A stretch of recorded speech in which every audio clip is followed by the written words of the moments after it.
sabendo em futuro, é uma coisa relativizada e não será abandonada. O professor detém um conhecimento científico maior e é absolutamente normal que ele exponha uma aula. Só que isso não pode ser monólogo nem imperar o tempo inteiro.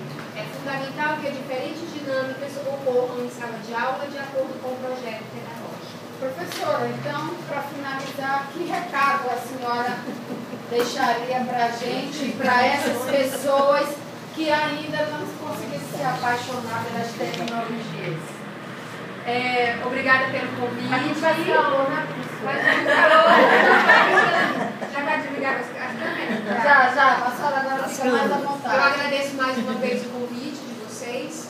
É a primeira vez que eu venho ao Maranhão e dizer para a nossa plateia que o ensino voltado para as novas tecnologias é uma realidade.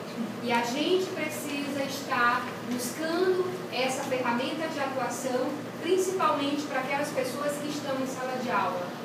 Porque os nossos alunos, eles trazem essas informações, essas necessidades, e se a gente não estiver atento para acompanhar esse conhecimento, nós vamos nos sentir alheio à margem e exclusos desse meio, dessas tecnologias, e dizer que em cada um de nós, cada um de vocês, é possível estar interagindo e compartilhando dessa nova proposta que eu chamo de web currículo.